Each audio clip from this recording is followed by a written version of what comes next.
Boa tarde a todos e a todas. Hoje, os colegas Cristina, Jackson e eu, Sabrina, vamos falar sobre os capítulos 3, 4 e 5 do livro O Estado Empreendedor. Pode passar. Esta pesquisa seguiu os princípios de uma revisão sistemática, realizada mediante o levantamento bibliográfico do livro O Estado Empreendedor, Desmascarando o Mito do Setor Público versus Setor Privado, da economista italiana Mariana Mazzucato.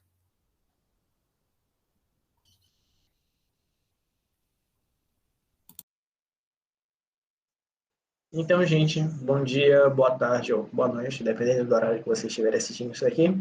Prazer, meu nome é Jackson Rocha da Paz e eu estou aqui rapidinho para falar com vocês um pouco sobre a trajetória acadêmica de Mariana Mazzucato, falar um pouquinho sobre quem é ela e quais foram as possíveis motivações que ela teve na escrita do livro e as motivações que permearam toda a carreira acadêmica dela. E é importante saltar aqui, em primeiro lugar, que Mariana Mazzucato nasceu em Roma no ano de 1968. Ela é professora no University College London, onde também fundou e dirige o Institute for Innovation and Public Purpose. A investigação dela se centra no relacionamento entre política pública, inovação e crescimento econômico. Ela é consultora de governantes no mundo todo e ela ensina a promover a inovação de maneira a produzir um crescimento mais inclusivo e sustentável. Mas o Cato, ela foi homenageada com alguns prêmios ao longo de sua carreira. Entre eles, a gente pode destacar o New Statesman's Perry Prize in Political Economy, em 2014, o Leontief Prize for Advancing the Frontiers of Economic Thought, em 2018, e também é importante ressaltar que a revista The New Republic a considera como uma das 3 pensadoras ou pensadores mais importantes no quesito de inovação da atualidade. Mazzucato escreveu e organizou diversos artigos, comunicações e livros sobre política econômica, capitalismo, economia, e dentre alguns a gente pode citar aqui O Estado Empreendedor, que é justamente aqui o nosso objeto de análise, Repensando o Capitalismo, e O Valor de Tudo, Fazer e Tirar na Economia Global, que é um dos mais recentes livros.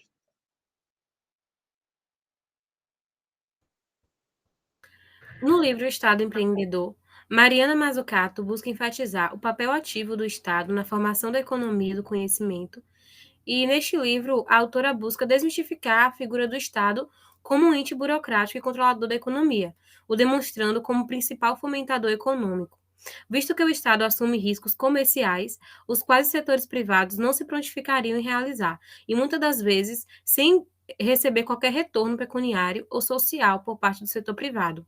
O conceito que a autora nos apresenta de empreendedorismo do Estado é que este é introduzido através da realização de investimentos mais arriscados e duvidosos da economia, criando mercados e fazendo financiamentos cruciais por trás das revoluções do próprio mercado. A autora procura também aprofundar-se na interação do desenvolvimento econômico e político, apresentando exemplos históricos de como a política de inovação podem ser eficazes e como os estados empenham um papel importante na promoção das tecnologias radicais e novas, ou seja, o Estado é arrojado e enfrenta esses riscos.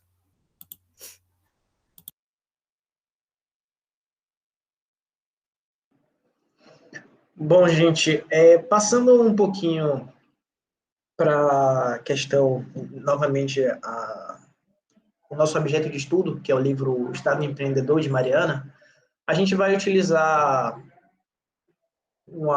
fazer, na verdade, uma análise espaço-temporal, para a gente, novamente, tentar entender quais foram as motivações que levaram ela e as influências da carreira acadêmica e também as influências que ela teve na escrita do livro.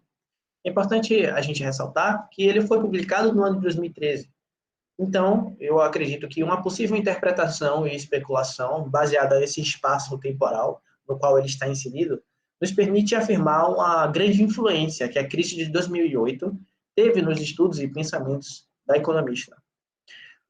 O ponto-chave que norteou os estudos e pensamentos de Mazzucato não estão exatamente em como se deu a crise e a explosão da bolha, mas sim como a parceria público-privada contornou a situação e algo que não aconteceu somente nos Estados Unidos, mas também na maioria das economias ocidentais. E como que se deu esse ônus para a população e a manutenção dos lucros para os bancos que justamente são responsáveis pela crise. Nas palavras de Mazzucato sobre a crise de 2008, ela coloca, abre aspas, os legisladores inundaram o mundo com liquidez sem direcioná-la para boas oportunidades de investimento. Como resultado, o dinheiro acabou voltando para um setor financeiro que era e continua impróprio para o seu propósito. Fecha aspas.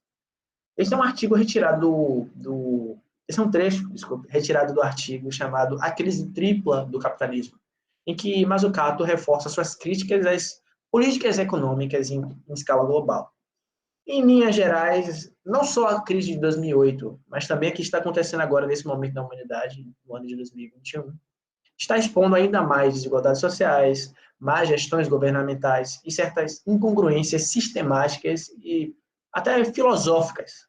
Por exemplo, é minimamente estranho pensar que certos laboratórios de pesquisa, cuja parte significativa dos investimentos venham do poder público, lucrem de forma astronômica com comercialização de vacinas e insumos no geral, sendo que o investimento dessas pesquisas e dentre tantos outros indiretos tem origem no poder público. E, por fim, para sintetizar o pensamento da autora, nós podemos assumir que a chave para uma mudança profunda em como a humanidade faz escolhas está justamente nessas crises que nos dão oportunidade para tal. De acordo com ela, nós temos agora a possibilidade de realocar recursos de uma forma mais inteligente e sustentável, apoiar empresas livres de carbono, apoiar ainda mais a socialização de bens, ou seja, nós temos agora em nossas mãos, e que infelizmente perdemos em 2008, uma chance de redefinir o capitalismo. Falando um pouquinho agora sobre a importância do livro e da obra e da pensadora para o Brasil, eu gostaria de retomar um pouco da minha fala, quando eu disse que Mazzucato era uma das expertises e que dava conselhos para diversos dirigentes, presidentes de nação, em escala global. E o Brasil não foi uma exceção nisso. Então, a gente olhar, novamente, analisar o contexto espaço-temporal é essencial para a gente entender várias coisas nesse sentido. E, de novo, se nós considerarmos que em 2013 foi o ano que o livro foi publicado, a importância dele para o Brasil, a gente também tem que lembrar que, nessa época, nosso governo era o de Dilma Rousseff. E, numa entrevista que Mariana Mazzucato cedeu ao Globo News, ela falou sobre e elogiou também sobre a receptividade que ela teve de Dilma e dos seus ministros e a empolgação, o interesse e a abertura que eles deram para as ideias dela. E isso eu falo até de forma pessoal, que é uma crítica positiva ao governo, porque só de parar para pensar, a abertura que nós tínhamos para grandes mentes e grandes pensadores que estavam em destaque no cenário internacional é algo que é de se orgulhar do governo brasileiro, mas infelizmente com todos o desenvolvimento histórico que aconteceu, o presidente não conseguiu terminar seu mandato e daí, infelizmente, as influências de Mazzucato sobre nossas políticas econômicas não puderam ser tão expressivas dessa forma. Mas, de novo, eu me coloco uma crítica positiva ao governo por essa abertura, não só porque é Mazzucato, mas a toda essa gama de pensadores que, infelizmente, deixamos mais uma oportunidade passar.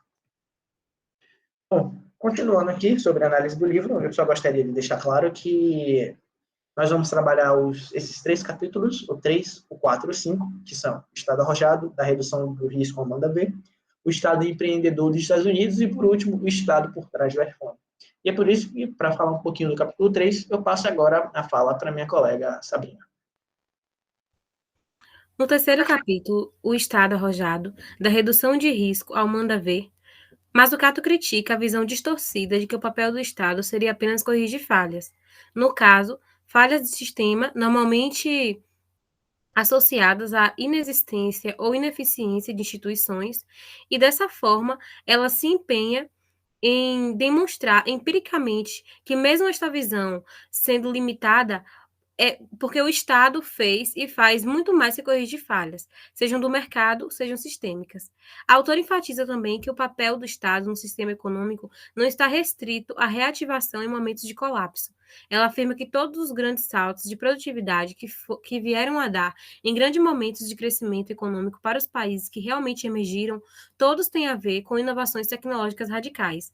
E todas essas inovações têm como característica um grau de incertezas.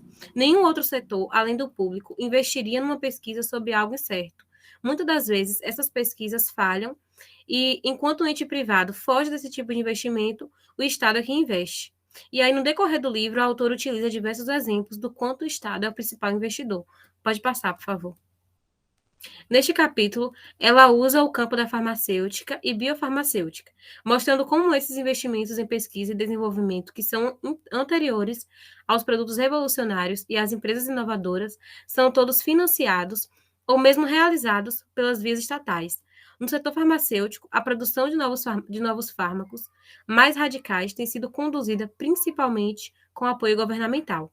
Nos Estados Unidos, entre 1993 e 2004, 75% dos novos fármacos foram financiados por recursos públicos, não empresas privadas. A indústria biofarmacêutica surgiu e vem sendo conduzida com investimentos do governo americano, onde se encontra na linha de frente os Institutos Nacionais de Saúde. No entanto, isso não significa que as empresas não tenham um papel, mas que esse papel só começa a acontecer depois que o Estado já realizou a maior parte do trabalho de certezas e riscos. E depois disso, as empresas começam a pegar a parte pronta e montam o produto mercadológico. Ela nos mostra as interfaces dos dois setores, o público e o privado, porém, dentro de uma realidade na qual o neoliberalismo já está numa batalha contra o Estado, na pressuposição de que as empresas são sempre superiores, quando, na verdade, os dois dependem um do outro.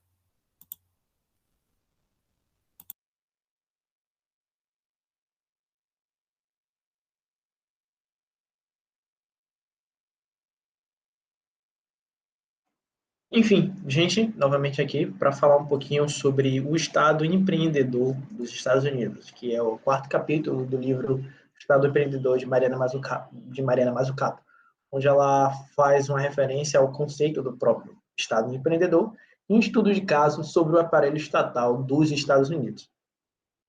Para iniciar aqui o debate, de suma importância contextualizar e explicar a teoria da autora. E, de forma breve, o conceito de Estado empreendedor mais se aproxima de algo como um aparelho estatal, que iria na contramão da ortodoxia liberal e neoliberal, ao intervir de forma estratégica em setores específicos da economia e de forma a utilizar e investir da melhor maneira possível todos os recursos disponíveis, guiando esses investimentos a um determinado fim.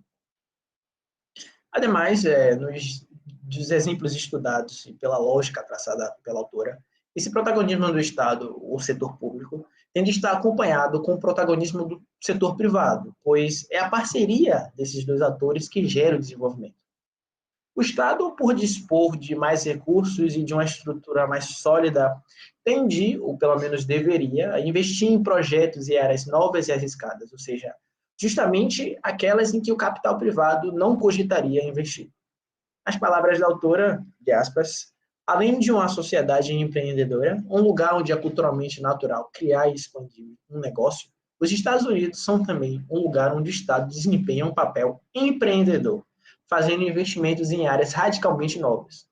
O Estado forneceu financiamento em estágios iniciais, onde o capital de risco fugiu, ao mesmo tempo que comissionava no setor privado uma atividade altamente inovadora, que não teria acontecido sem políticas públicas com visão e estratégia definidas. Fecha aspas. Porém, antes de prosseguir, é importante citar uma das ressalvas feitas pela autora nesse respectivo capítulo, que é o da não linearidade entre os gastos com pesquisa e desenvolvimento e crescimento econômico.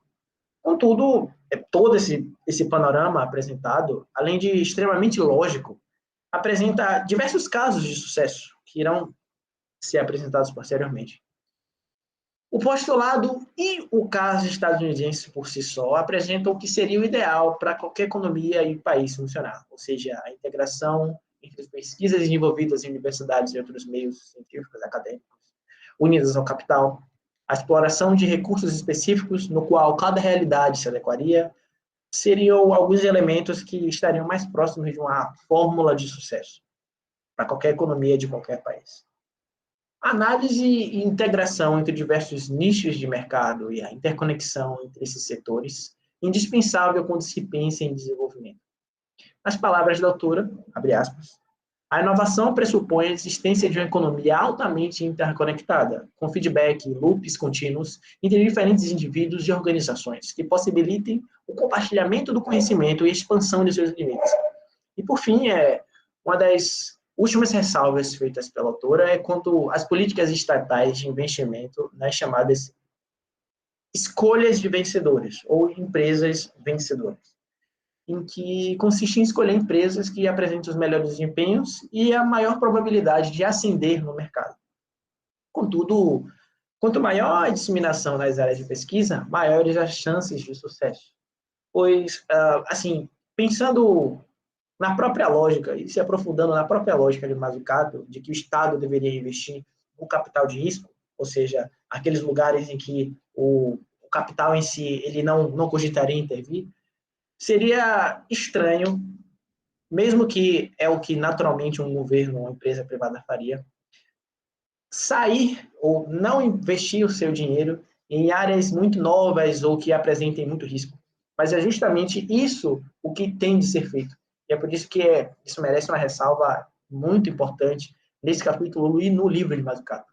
Porque quanto mais áreas, e principalmente quanto mais áreas novas um Estado ele puder investir, vai ser melhor para aquela economia. Porque o ideal aqui, vamos supor que a nata, se eu fosse tentar explicar as palavras de Mazzucato como uma nata do que ela quer dizer, quanto mais você investe em mais áreas diferentes, em tese, é melhor. É melhor para a economia daquele país e grandes inovações e grandes tecnologias surgirão daí, e não só como surgiram em alguns exemplos passados, mas isso eu vou deixar para o momento futuro da apresentação.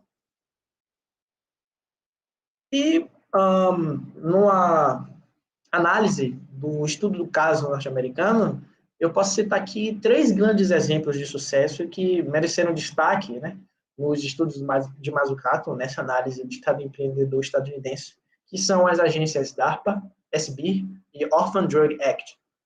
Começando pela DARPA, que numa tradução seria a Agência de Projetos de Pesquisa Avançada de Defesa, é possível notar a expressiva influência que o setor militar teve em relação à economia, porque foi a partir dessa agência que a estratégia de investimentos e pesquisas em áreas específicas para o desenvolvimento de tecnologias, ele conseguiu ter um boom.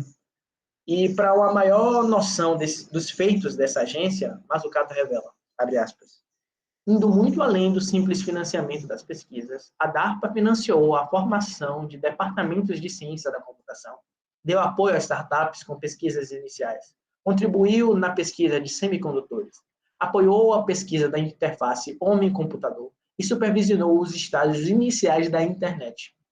Muitas dessas atividades foram executadas por seu Information Processing Techniques Office, ou IPDO, Departamento de Técnicas de Processamento de Informação, que foi criado originalmente em 1962.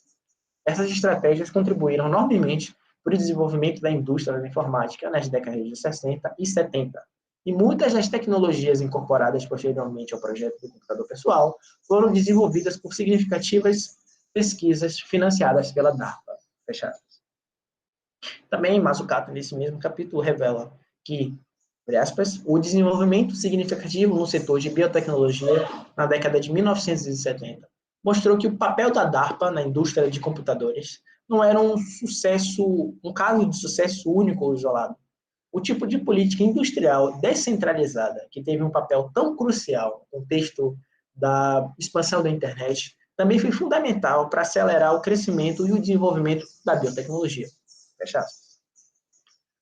Passando para o próximo, que é o SBIR, o SBIR, o Programa de Pesquisa para Inovação em Pequenas Empresas, uma tradução.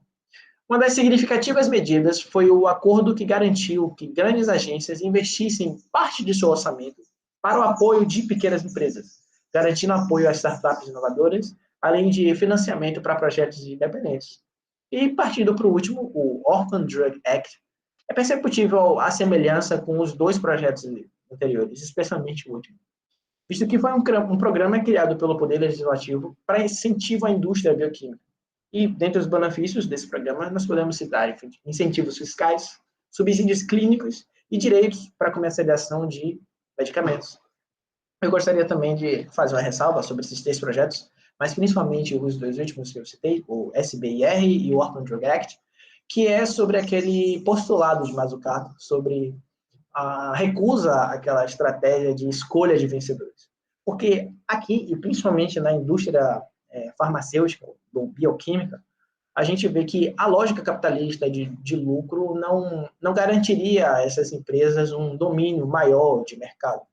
Porque, por exemplo, eu vou utilizar a crise que nós estamos vivendo agora, do Covid-19, que eu acredito que seja o disparado, o melhor exemplo para ilustrar isso daqui, que é a influência que determinada doença, ou, enfim, ou qualquer outro objeto que possa vir a ser um objeto de estudo para a indústria química tenha tanta relevância. Por exemplo, aí o interesse para se acabar com a doença que parou o mundo é muito maior e requer e dá margem para mais lucros em investimentos e grandes volumes de dinheiro depositado naquilo.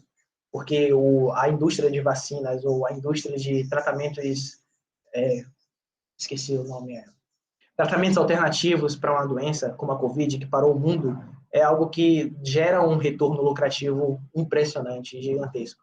Mas quando a gente fala de doenças menores ou doenças que são bastante raras, ou seja, acontecem de forma meio que isolada ao redor do mundo, elas não têm uma viabilidade econômica tão interessante. E é justamente aí que a gente vê que é essencial essa política de você sempre tentar inovar e distribuir o dinheiro para o máximo de projetos e pesquisas possíveis, porque essa é uma das formas que a gente tem para tentar burlar esses empecilhos que o próprio pensamento capitalista geraria com o desenvolvimento de pesquisas que seriam essenciais.